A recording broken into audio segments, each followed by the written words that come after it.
나의 평생에 가장 복된 일은 내가 예수님을 만난 것이라. 나의 평생에 가장 잘한 일은 내가 예수님을 주로 섬긴 것이라. 이 세상 살 동안 내가 걷는 길이 때론 험하여서 넘어질 때도 주의 강한 손이 나를 붙드시니 나는 예수님만 주로 섬기며 살리. 나는 주를 섬기는 것에 후회가 없습니다. 내가 걸어온 모든 시간 다 주의 은혜니 내가 걸어간 모든 날도 주만 섬기며 살리. 오직 예수 이름 부르며 살아가리라. 이것이 나의 간증이요 이것이 나의 찬송일세. 나 사는 동안 끊임없이 구주를 찬송하리로다.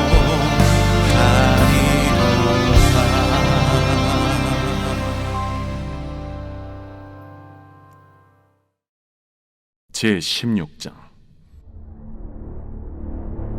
또 내가 들으니 성전에서 큰 음성이 나서 7 천사에게 말하되, 너희는 가서 하나님의 진노의 7 대접을 땅에 쏟으라. 첫째 천사가 가서 그 대접을 땅에 쏟음에 짐승의 표를 받은 사람들과 그 우상에게 경배하는 자들에게 악하고 독한 종기가 나더라. 둘째 천사가 그 대접을 바다에 쏟음에 바다가 곧 죽은 자의 피같이 되니 바다 가운데 모든 생물이 죽더라. 셋째 천사가 그 대접을 강과 물 근원에 쏟음에 피가 되더라. 내가 들으니 물을 차지한 천사가 이르되, 전에도 계셨고 지금도 계신 거룩하신 이여, 이렇게 심판하시니 의로우시도다. 그들이 성도들과 선지자들의 피를 흘렸으므로 그들에게 피를 마시게 하신 것이 합당하니이다. 또 내가 들으니 제단이 말하기를, 그러하다. 주 하나님 곧 전능하신 이시여, 심판하시는 것이 참되시고 의로우시도다. 넷째 천사가 그 대접을 해에 쏟음에 해가 권세를 받아 불로 사람들을 태우니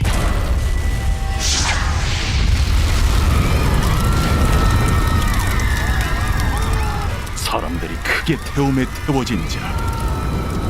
이 재앙들을 행하는 권세를 가지신 하나님의 이름을 비방하며 또 회개하지 아니하고 주께 영광을 돌리지 아니하더라. 또 다섯째 천사가 그 대접을 짐승의 왕좌에 쏟으니 그 나라가 곧 어두워지며 사람들이 아파서 자기 혀를 깨물고 아픈 것과 종기로 말미암아 하늘의 하나님을 비방하고 그들의 행위를 회개하지 아니하더라. 오늘 본문은 마지막 심판인 7 대접 재앙을 기록하고 있습니다. 내용 자체가 무겁고 두려운 말씀입니다. 하나님의 진노가 담긴 7 대접이 쏟아지고 사람들에게 끔찍한 고통이 닥치는 그런 내용입니다. 여기서 하나 질문이 생깁니다. 하나님께서는 왜 이와 같은 무서운 심판의 장면을 성경에 기록하게 하셨을까요? 말씀을 읽는 우리로 하여금 두려워하도록 하기 위해서일까요? 일단 두려움 혹은 공포는 이유가 아닌 것이 확실합니다. 하나님은 경외의 하나님이시지 공포의 하나님은 아니시기 때문이죠. 함께 보고 있는 요한계시록은 심판에 대한 기록이 주로 있는 것 같지만 오히려 핍박받는 성도들에게 주어진 위로와 소망의 책이라고 할 수 있습니다. 아시는 것처럼 요한계시록은 사도 요한이 로마 제국의 박해 시대, 특히 도미티아누스 황제의 통치 시기에 반모섬에서 기록한 책입니다. 당시 기독교인들은 황제 숭배를 거부했기 때문에 반역자로 간주되었고 유대교 및 이교도 사회로부터 종교적으로, 사회적으로 배척을 받으면서 이로 인해 생명과 재산을 위협받는 상황이었습니다. 따라서 요한계시록은 단순한 종말론적 묵시가 아니라 현실 속에서 고난당하던 성도들에게 끝까지 견디라는 격려의 말씀이 될 수 있습니다. 따라서 오늘 본문도 이러한 관점에서 본다면 이 공포를 조성하기 위한 심판의 내용의 기록이 아니라 심판을 통해 회개의 기회를 놓치지 말라는 하나님 아버지의 마음, 또 하나님의 오래 참으심을 우리가 발견할 수 있습니다. 함께 보고 있는 본문에 보면은 하나님의 마지막 재앙을 담은 7 대접이 불신 세상에 하나씩 쏟아 부어지는 장면들을 볼 수 있습니다. 이와 같은 대접 재앙은 계시록 10장 그리고 11장에 기록된 7 나팔 재앙과 유사한 면들을 가지고 있습니다. 우선 재앙이 땅과 바다 그리고 물의 근원, 하늘 순으로 이어지는 것이 비슷합니다. 하지만 7 나팔의 경우 세상의 3분의 1만, 그러니까 효과가 부분적이어서 땅의 3분의 1, 바다의 3분의 1에 영향을 미치는 정도였습니다. 하지만 지금 7 대접 재앙의 경우에는 보편적입니다. 세상 전체가 재앙에 빠집니다. 그리고 대접 재앙을 보면은 단순히 자연이나 환경이 아니라 그 안에 살고 있는 사람들이 직접적으로 영향을 받는 것을 볼 수 있습니다. 7 대접 심판에 있어서 그 시작은 1절입니다. 재앙을 시행하라는 큰 음성에 대해서 기록을 하고 있습니다. 이 음성은 누구의 음성일까요? 당연히 심판장이신 하나님의 목소리입니다. 여기서 우리가 기억해야 할 것은 지금 보고 있는 계시록 16장에 기록되어 있는 큰 재앙, 큰 재난들은 하나님께서 그의 천사들에게 시행하라고 명령하신 것들이라는 사실입니다. 이와 같이 하나님의 명령을 받은 7 천사는 차례대로 불신 세상에 대한 하나님의 진노의 대접을 쏟아 붓습니다. 자, 먼저 2절을 보면은요. 첫째 대접은 땅에 쏟아 부었는데 악하고 독한 종기가 짐승의 표를 받은 사람들과 그 우상에게 경배하는 자들에게 나더라고 합니다. 여기서 짐승의 표는 상징적인 표현으로 어떤 물리적인 표식이 아니라 충성의 표시, 정체성과 소속을 나타내는 표시입니다. 즉 우상 숭배적 체계와 타협한 사람들, 하나님이 아닌 세상 권세에 충성을 바치는 행위로 보면 됩니다. 이들에게 악하고 독한 종기가 났습니다. 마치 출애굽기 9장에서 애굽에 내려졌던 독종 재앙과 유사합니다. 둘째 재앙의 내용은 3절에 바다에 쏟아 부음에 바다가 곧 죽은 자의 피같이 되니 바다 가운데 있는 모든 생물이 죽더라고 합니다. 바다가 죽은 사람의 피, 즉 응고되고 썩은 피처럼 된다는 것은 바다의 생물들에게 생명을 공급해주는 역할을 더 이상 수행하지 못하게 되는 재앙입니다. 셋째 재앙도 이와 비슷합니다. 이 대접을 강과 물 근원에 부었는데 그 근원이 피가 되었다고 4절에 기록을 합니다. 3절과 묶어서 본다면 바다가 피가 되고 물의 근원이 피가 된다고 하는 것은 하나님께서 그동안 주셨던 모든 축복을 재앙으로 바꾸신다는 뜻입니다. 자, 넷째 천사는 그 대접을 하늘에 있는 해에 쏟았다고 8절에 기록을 하죠. 그러자 해가 권세를 받아 불로 사람들을 태우니 사람들이 크게 태움에 태워진지라, 이렇게 9절에 말씀하고 있습니다. 여기서 해가 권세를 받아 사람들을 태울 때 사람들은 하나님을 대적하는 무리들이며 그들을 열기로 고통받고 태워지게 하신다는 뜻입니다. 다섯째 천사는 10절, 11절에 기록되어 있는데 그 대접을 짐승의 왕자에 쏟아 부었는데 그 나라가 어두워지고 사람들이 아파서 자기 혀를 깨물고 아픈 것과 종기로 말미암아 하늘의 하나님을 비방하고 자기 행위를 회개하지 아니하더라고 합니다. 여기서 짐승의 왕자란 하나님을 대적하기 위하여 제도화된 악한 권력의 중심을 가리킵니다. 고대에는 아수르, 애굽, 바벨론, 그리고 헬라와 로마 제국이 여기에 해당될 것 같습니다. 자, 여기까지만 보면 하나님의 심판이 혹독하고 무자비하게 느껴질 수 있습니다. 하지만 5절부터 7절 말씀을 보면은 하나님의 심판이 전적으로 참되시고 의로우시더라고 찬양을 드리고 있는 이들이 있습니다. 찬양의 주체는 물을 맡은 천사와 제단입니다. 물을 맡은 천사야 그렇다 치지만 제단이 찬송한다는 것이 조금 이상해 보입니다. 이것은 의인화입니다. 번제단은 구약시대 성도들이 제물을 가져다가 불살라 제사를 드리는 곳을 말합니다. 동물이 대신 죽고 희생당함으로 인하여 구약의 백성들은 용서와 화해를 체험했죠. 결국 화해의 장소인 번제단이 희생 제물의 편에서 보면 심판의 자리이기도 했습니다. 그래서 심판과 관련이 있는 제단이 하나님의 7 대접 재앙이 지팡되는 것을 보고 화답을 한 것입니다. 자, 그렇다면 물을 맡은 천사와 제단이 하나님께 드리는 찬송의 내용을 보겠습니다.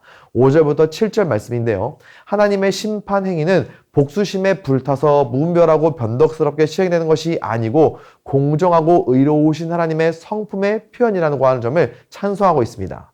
또한 하나님의 심판 행위는 진리와 일치하기 때문에 참되시다고, 그리고 절대적으로 공의롭고 정당한 것이라고 고백하고 있습니다. 자, 이번에는 반대로 심판을 당하고 있는 사람들의 반응도 우리가 볼 필요가 있는데요. 믿는 우리가 볼 때 심판을 당하고 나면은 뒤늦게라도 회개하고 자복하면서 하나님의 은혜와 긍휼을 구하게 되는 것이 맞는 것처럼 보입니다. 하지만 8절 이하를 보면은 재앙을 당하는 사람들의 반응은 그렇지 않습니다. 재앙을 행하는 권세를 가지신 하나님의 이름을 비방하며 회개하지 아니하고 주께 영광을 돌리지 않습니다. 이런 모습을 보면 우리는 재앙이라고 하는 엄청난 심판도 우상을 따르는 무리들의 마음을 변화시키지 못한다는 것을 깨닫게 됩니다.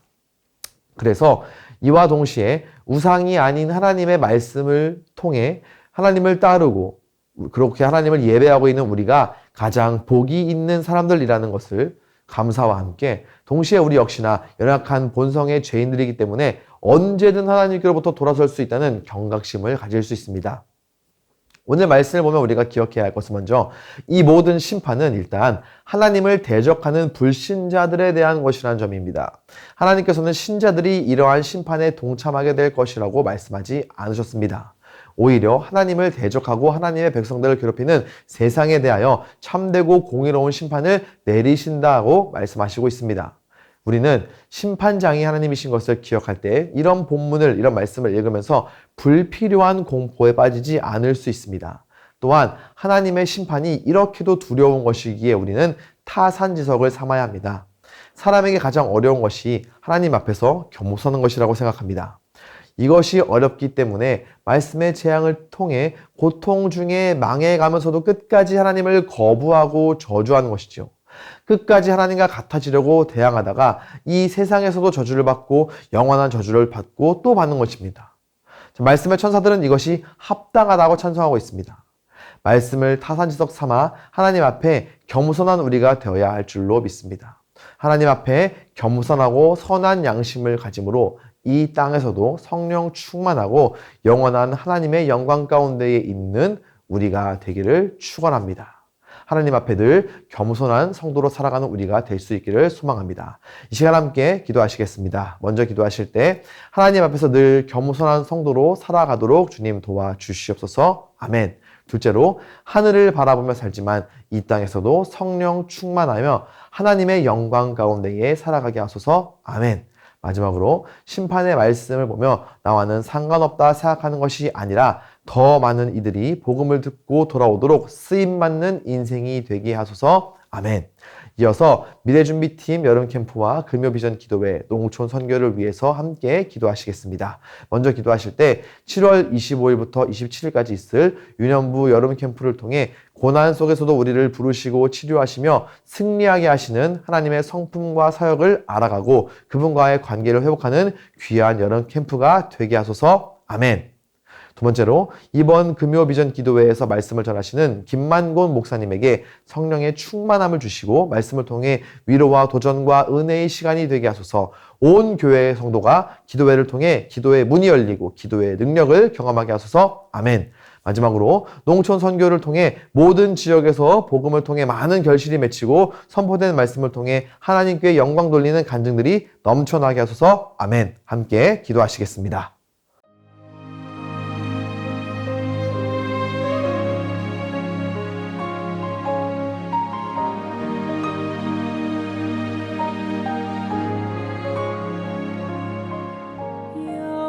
여호와는 나의 목자시니 내가 부족함 없으리 푸른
주